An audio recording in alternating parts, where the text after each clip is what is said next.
Thank you, Madam Chair. Acting Administrator Nolen, the FAA has been charged with modernizing NOTAM for 10 years. Why has it taken 10 years and why isn't it done yet? Well, thank you, Senator Cruz, for the question. We have been on a journey of modernization, starting back in 2009 as we began the scoping, and we brought on, in 2013, we brought on the federal NOTAM system. So that process, and we've had enhancement along the way. We are about 4 years, the substantive part of that modernization. Okay, let me ask again, why has it taken 10 years and why is it still not done? That it does take a while. This is the system, the complexity of our NAS.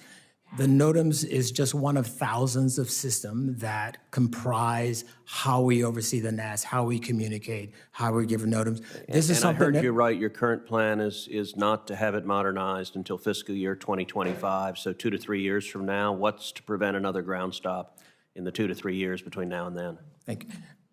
When I say we're moving to 2025, the work is ongoing. We do have 80% of the users onto the federal NOTAM system. We have added redundancies to ensure that But the 80% of users, if I understand you correct, that didn't stop a ground stop of everybody. Is that correct? It did. When we did a ground stop, that was a ground stop for all departing traffic on the morning. Okay, so the 80% didn't help. It's not like it was only a 20% ground stop. Everyone shut down the first time since 9/11. Let me ask you, I agree very, very strongly with the questions that Chairwoman Cantwell raised about redundancy. And do the fixes that you've proposed remove the risk of a similar single point of failure for knocking the NOTAM system offline? We believe the fixes that we have in place today will prevent a recurrence of the event that we saw on January 11th. Mr. Nolen, you're not answering the question.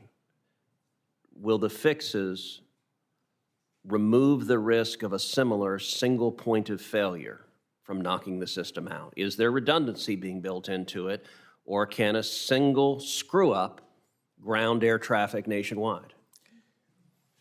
We have, when we think about the age of our system and the age of the systems we do have redundancy there. Could I sit here today and tell you there will never be another issue on the NOTAM system? No, sir, I cannot. What I can say is that we are making every effort to modernize and look at our procedures. In fact, part of this investigation has us working with MITRE and other entities to look at across the totality of our systems, how they interrelate, what is the level of redundancy, and is there any additional thing that we need to do? And certainly we'll have more as that investigation ensues. Well, I think you're going to see, as you have seen, bipartisan interest in assisting the FAA in ensuring redundancy so that we don't see air traffic grounded again. And in focusing more broadly, I hope, on modernization of air traffic control. I want to shift to the near crashes we've had, and understandably, I'm particularly focused on what happened in Austin. 2 weeks ago, there was a near collision on the runway at Austin-Bergstrom Airport. A Southwest flight was taking off from that runway. A FedEx plane was preparing to land. They came incredibly close to crashing. Millions of Texans fly every year. I have flown on Southwest flights out of Austin literally hundreds, if not thousands of times. I actually have a video that was created that is a reproduction of what happened. It's a recreation, but it's based on the flight data. So if we could play that video, and I'd like to get your reaction to it.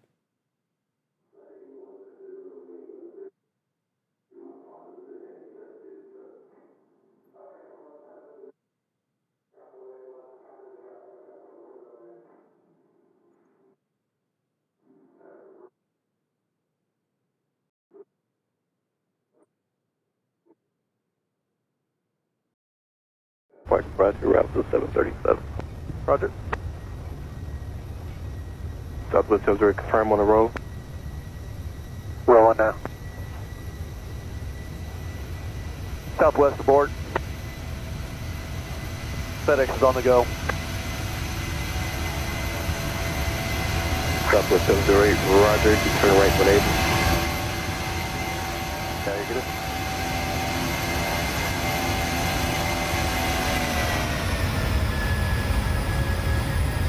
1432. Climb maintain 3000. If you could turn left heading 080.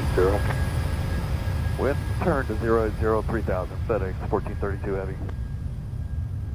So I know the incident is under investigation. This 1432 Heavy, roger, sir. But if you were sitting on that Southwest flight and you knew how close you came to having a plane land on top of you, killing every person on that plane, you would understandably be horrified. It is only through, as I understand it, the heroism of the pilots being alert and seeing what was happening that that tragedy was averted. And yet, my question is, how can this happen? How did air traffic control direct one plane onto the runway to take off and another plane to land and have them both within 100 feet of each other? And what can we do to make sure that doesn't happen again? Well, thank you, Senator Cruz, for the question. Certainly, we are letting the investigation play itself out. Having been an airline captain, having been a pilot for more than 42 years, and an accident investigator, we'll go where the facts take us. What is not represented on the video there, it appears to, I clear blue in 22 days, what we'd say in pilot jargon, but actually the tower visibility was 0, it was a low visibility day. It is not what we would expect to have happen. But when we think about the controls, how we train both our controllers and our pilots, the system works as it's designed to avert what you say could have been a horrific outcome. The pilots saw, the FedEx pilots saw. Let me just underscore the urgency of preventing that sort of incident from happening again. Yes, sir.